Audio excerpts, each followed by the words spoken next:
So our next speaker, I'm delighted to introduce Stephanie Boonstra, who is the collections manager at the Egypt Exploration Society, and she oversees the archive, library, special collections, and the papyri of the Society.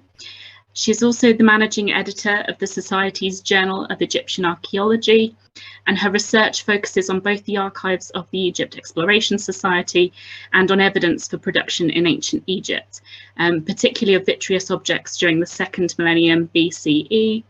And she completed her PhD at the University of Birmingham in 2019 on scarab amulet production in the early 18th dynasty Egypt.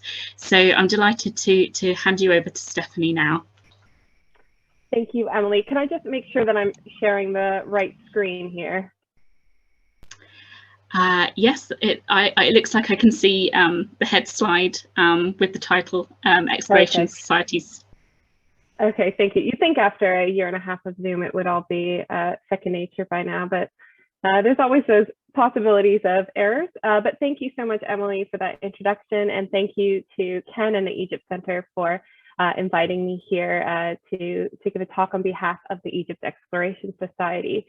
So my talk is going to be a somewhat chronological overview of the 1930 to 31 season of the EES excavations at Amarna. And this is an excavation with some close ties to the Wellcome collection.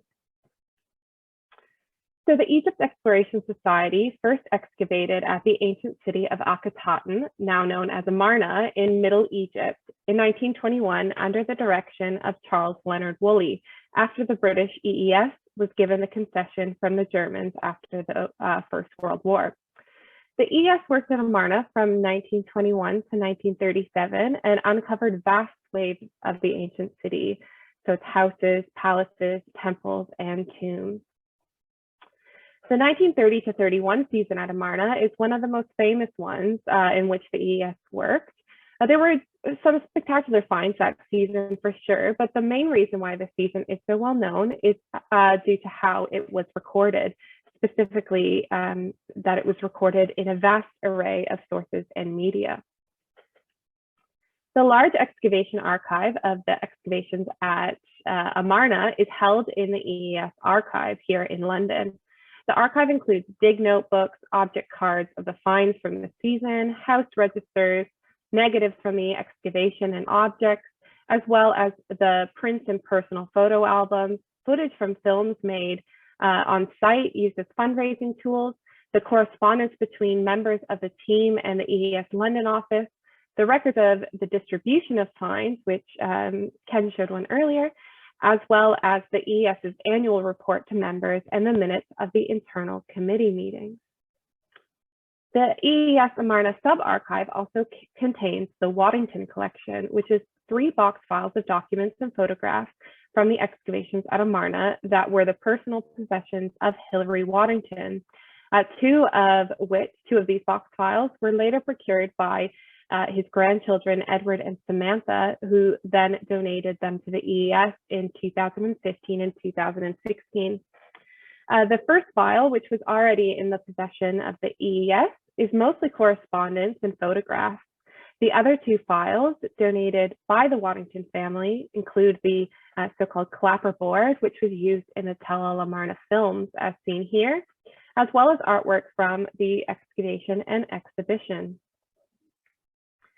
The season was also well published. It of course appeared in the excavation report in volume 2 of the City of Akhenaten series by the EES, but it also appeared as a short preliminary report in the Journal of Egyptian Archaeology. And while this season was still ongoing, some of the more spectacular finds were also published in the Illustrated London News, the New York Times, and the Daily Telegraph. This season is likely best known for being the basis of Mary Chubb's beloved memoir, Nefertiti Lived Here. This memoir is actually an amalgam of the 2 seasons that she worked on site. But more recently, the detailed biography of John Pendlebury by Imogen Grundon also covers this season, mostly using EES archive. And it also fills in some of the gaps of Chubb's amusing but not entirely accurate novel. So I'll now discuss some of the key personnel involved in the 1930 to 31 excavation. Most of the team was put together via correspondence with the EES London staff. The foreign team met for the first time in Cairo in early November of 1930, and none of them had excavated together before. Most of them had never excavated at all before. And after a few days of seeing the sites in Cairo, including the pyramids, as well as the museum in Tahrir, they traveled by train down to Malawi in Middle Egypt, and then by boat to Amarna, where they would meet up with the Kufti archaeologists, as well as employ local residents to work on site. This photo in the archive shows the North Dig House, U2511, where the foreign archaeologists lived. The Kufti archaeologists stayed in a house just nearby to this one that was part of the same ancient Egyptian estate. This house was built on the foundations of an ancient Amarna house. John Devitt Stringfellow Pendlebury was only 26 with one prior season of experience working in Egypt before he became the director of the EES Amarna excavations from 1930 onward. Charles Brash, who worked at Amarna in later seasons, describes John Pendlebury in his memoir In Directions, saying, he joined the EES expeditions to Amarna to learn the techniques of excavation in Egypt from Henry Frankfurt and others, becoming a capable field archaeologist without claiming to be an Egyptian scholar. He had not dug elsewhere in Egypt. He worked hard, he had ability and determination, ample self-assurance, fairness of mind, and pleasant manners. Egyptologists and other archaeologists were inclined to look down on him as an amateur and dilettante. After short enough field experience in classical archaeology, they said, he had turned to Egypt and risen to the top quickly and effortlessly, chiefly because he was well off financially. We of his team liked and trusted him, as I believe did the Kuftis and the Amarna people whom we employed. While he was certainly lacking in experience, John was usually accompanied by his wife Hilda, who was a classical scholar before she married John, and then became both an archaeologist in Crete and Egypt alongside John. Hilda was a key character in Chubb's Nefertiti Lived Here, and Chubb described her primary role on site as running the domestic side of the dig, including keeping supply stocked, first aid, as well as doing some of the more delicate archaeological work, such as lifting painted plaster fragments. Mary Chubb worked for the Egypt Exploration Society as assistant secretary to Mary Jonas in the late 1920s and early 30s.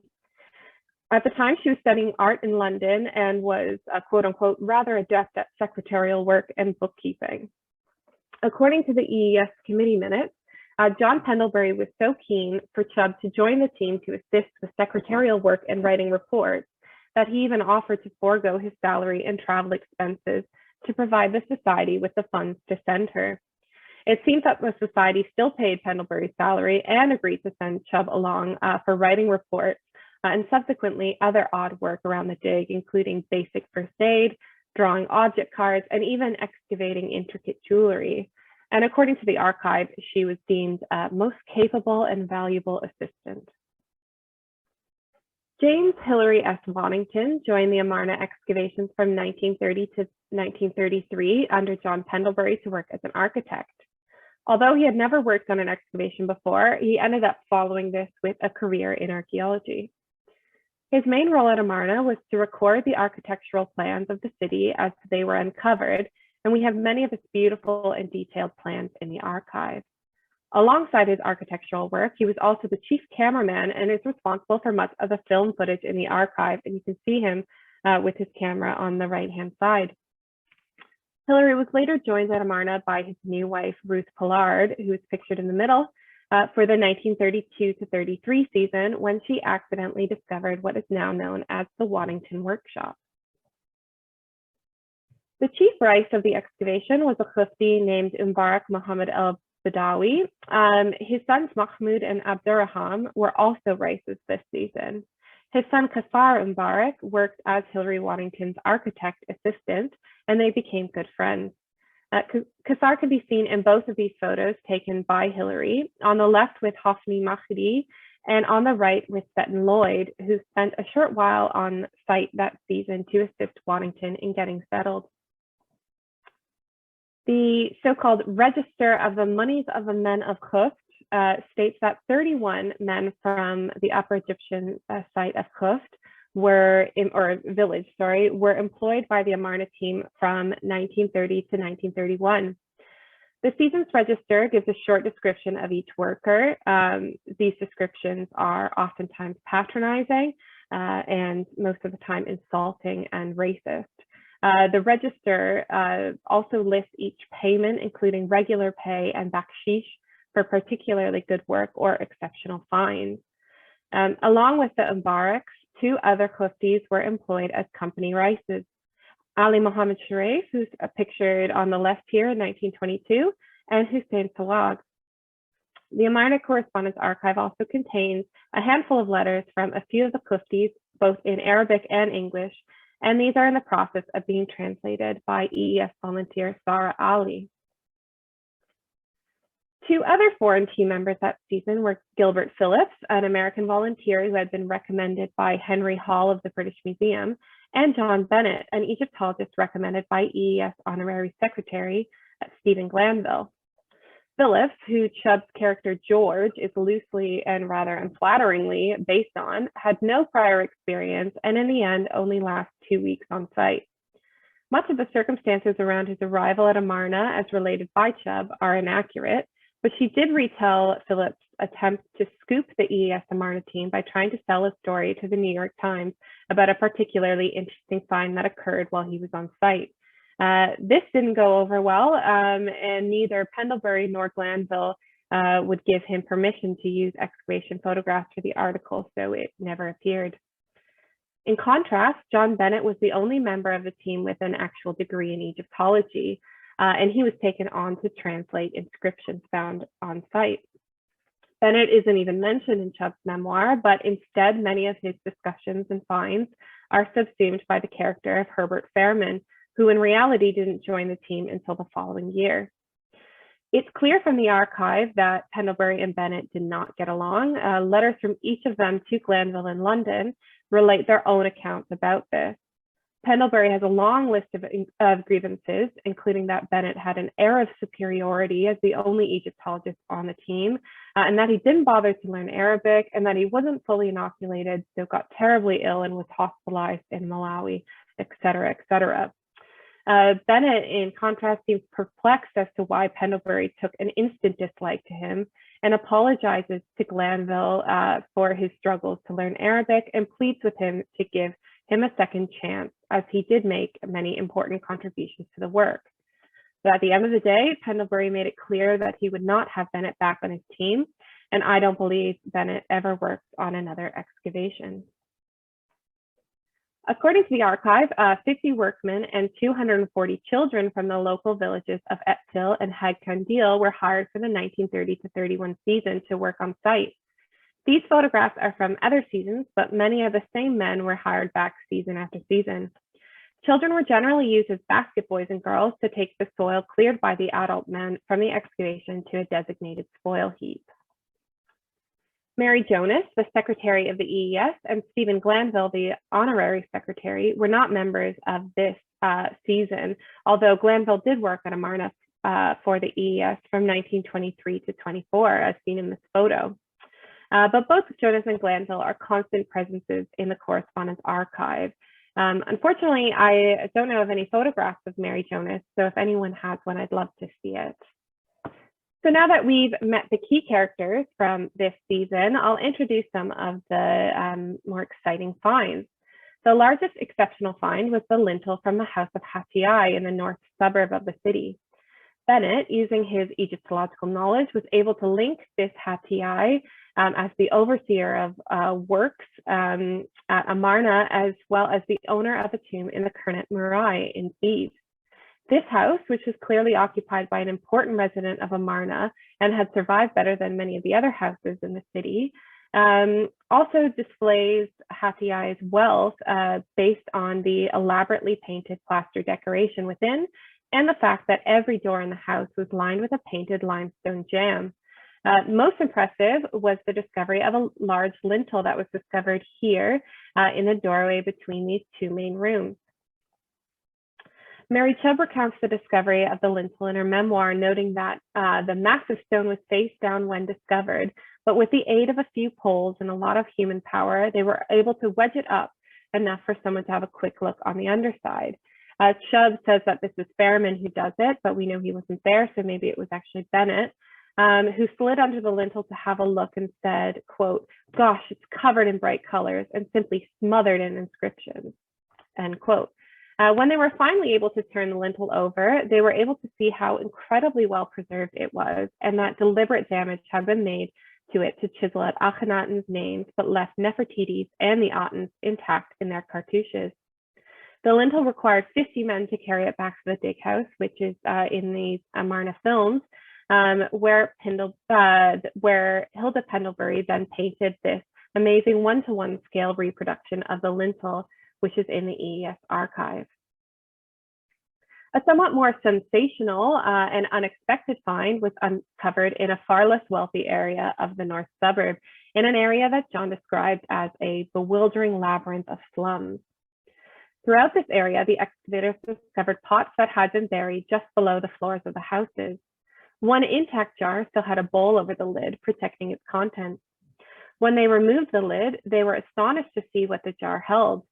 Pendlebury described it to the Daily Telegraph as, "There poured out a flood of gold, ingot after ingot, as bright as the day they were buried, and after that silver, rings and bars and bent and broken cups. And last of all, as though he were guardian of this treasure, a tiny silver figure of a Hittite god with a gold cap. 8 pounds of gold and 3 of silver poured out while the workmen looked on with open mouths." Chubb's recollection is a bit more fanciful, as she recounts a morose conversation between John and the team, where he states that in order to finish the season, they required 200 pounds more and to, quote unquote, hope for buried treasure. And then lo and behold, a few days later, the vessel, or crock of gold as it became known, was discovered. And she describes the shower of gold and silver that poured out of the pot. They deemed this to be the loot of an 18th dynasty robber who was unable to retrieve it when the city was abandoned. According to Chubb, Hilda joked with John, saying that he asked for buried treasure, to which John replied, quote, "Yes, so I did, 200 pounds of it. I suppose Cairo will take it all in the division, but if they do divide it with us, I wonder if we could possibly convert our share into funds for the dig next year. I'd like to dig on funds which had actually been left to us by an 18th dynasty robber." More on that later. The find that Chubb retells as the crowning achievement of the season was the small head of a statuette found in another small north suburb house. John noted a great resemblance between this little face and depictions of the Princess Ankhsen-Pa'aten, later Queen Ankhsenamun, the daughter of Akhenaten and Nefertiti and the wife of Tutankhamun. The whole team was mesmerized by this small find, only 3.5 centimeters in height. John described it as, quote, "an amazing figure it must have been when it was complete," and Chubb as, quote, "a curious mixture of youthful amusement and regal dignity, which makes her utterly charming." Waddington also seemed transfixed by the little statuette head. In his archive, a series of sketches of the little head were saved. As the team were sure that this little piece would make its way into the Egyptian Museum's collection, they took multiple photographs of it from every angle, which are in our archive. At the end of the season, all of the excavated finds were packed into crates and shipped down the Nile to Cairo for the division of finds that occurred at the Cairo Museum. This was all done as part of the partage system that was initially put in place at the beginning of the EES's excavations in Egypt. Essentially, the partage system was negotiated between the French-run Antiquity Service in Egypt and foreign missions to allow the foreign missions a share of the finds from the excavations to be brought back to their home countries after the museum in Cairo, again run by the French, had taken first refusal. In this video, you can see the rather staged sorting of the finds from this season that was filmed by Hilary Waddington. The man in the fez might be Pierre Lecow. I haven't been able to find that many photos of him, or it could instead be another employee of the museum or antiquity service. And all of these, all this film footage is also in the EES archive. So the results of the seasons division were particularly good for the EES, as recounted by John Pendlebury in this letter to Stephen Glanville. Unsurprisingly, the large lintel of Hatiai was retained in Cairo, but Pendlebury was to have made a colored full-scale cast of it to be brought back. The crock of gold and its Hittite guardian was also to be retained by the museum, but rather generously, the museum only took a portion of the gold and silver and allowed the EES to retain the rest. When John wrote this letter just before the division was finalized, he wasn't sure about the little statuette head, but in the end, it was given to the EES in the division. Pendlebury writes that the museum was especially generous due to the secretarial work of Chubb, which made the season relatively easy paperwork-wise for the Antiquities Service. And as became standard practice, an exhibition was planned to showcase the antiquities excavated by Pendlebury's team, as well as the discoveries of other ongoing EES excavation at Armant. So in March of 1931, the Wellcome Historical Medical Museum, which we know from Ruth, was located on Wigmore Street in Marylebone. They offered their rooms to the Society for their summer exhibition, and they also offered showcases and, quote, to render any assistance possible to make the exhibition a success. The Society decided to organize an especially grand exhibition to drum up more donations to fund the next seasons of excavations, and thus also had nearly 400 pieces of ancient Egyptian jewelry on loan from various collections and museums for the exhibition. Taking pride of place in the exhibition were a number of special objects, including this model of an Amarna house that was made that year by Seton Lloyd, who had briefly joined the team. This detailed model even has hinges to allow the viewer to look inside the rooms of an elite home of the Amarna period. The color cast of the Hatiai lintel was also on display at the exhibition.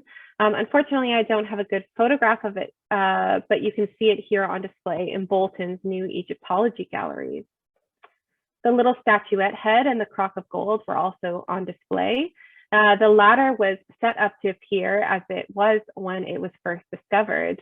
And although the little so-called Hittite deity, as seen here, was retained by the Cairo Museum, Chubb recounts how they made their own cast of the piece on site. She brought dried cuttlefish, whose insides are apparently like dazzling white chalk. She then pushed the amulet halfway into one half of the dried cuttlefish, and then pushed the second half of the cuttlefish over the remaining part of the amulet to create a mold. And into this mold, they poured in melted down gun cartridges from the pistol that Hilary Waddington had brought on site for no clear reason. And this was to form a little lead replica of the amulet. From this replica, apparently they had multiple reproductions made in London, but I'm unsure of where they've gone. The exhibition would only be a success if it was well attended. Thus, Hilary Waddington was commissioned to make posters. Here you can see the first draft of one of the posters, and it's a really good thing that he had someone proofread it, as welcome is misspelled. The final version seems to luckily have remedied that. To attract a wide range of audiences, the EES committee successfully approached Lord Ashfield, who was the chairman of the London Passenger Transport Board, to request advertising space. And here are two drafts of underground posters featuring the team's favorite statuette head. The poster on the right even shows the plan of an Amarna house in the background. All in all, the exhibition certainly was a success with more than 6,000 visitors, and was even extended until the end of October. After the close of the exhibition, the EES committee was so thankful to Dr. Henry Wellcome that they unanimously elected him as an honorary vice president of the society.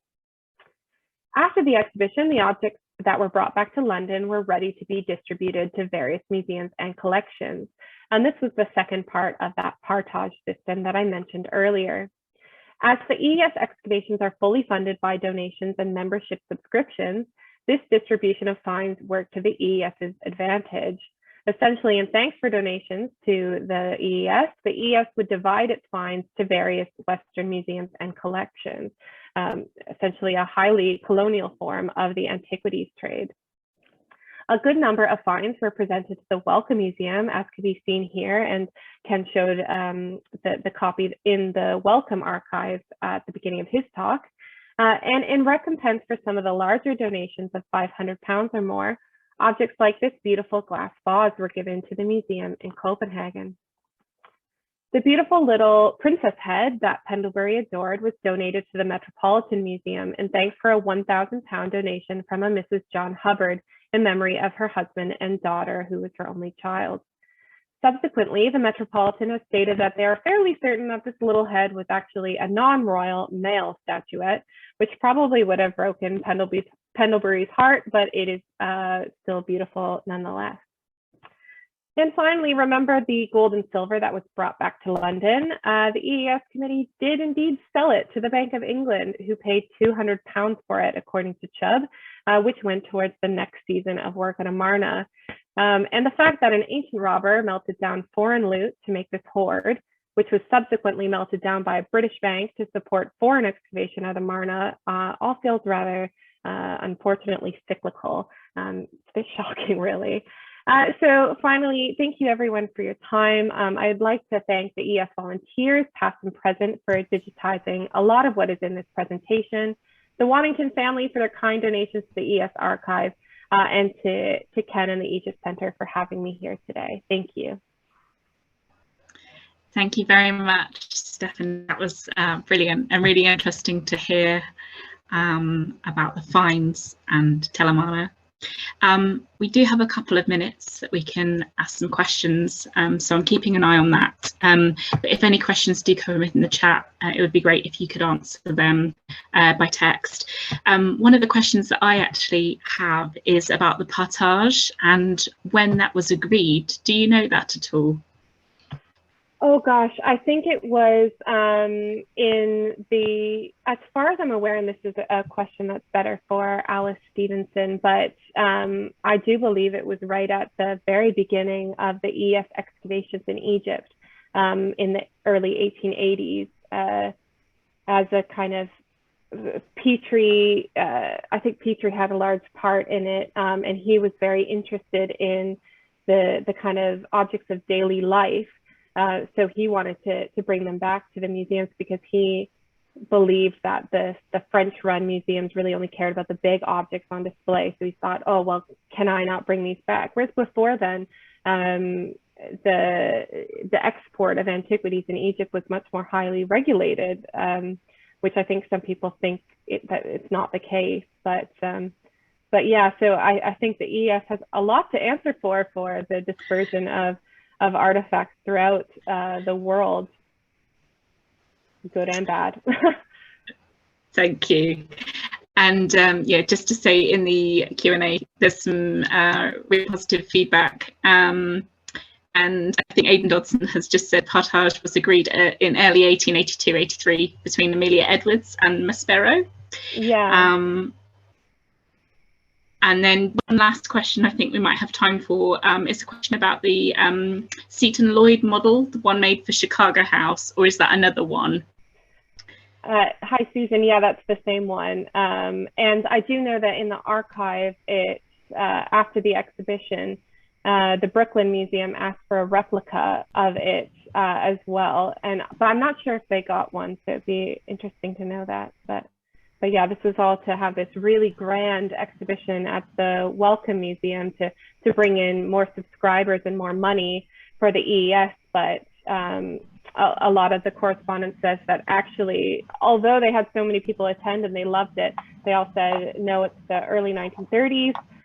Finances are terrible. Nobody has more money to give. So yeah, I don't think the EES ever really did an exhibition on this scale again. Because of the time and finances it took. Well, thank you very much. If I could ask you to stop sharing your screen,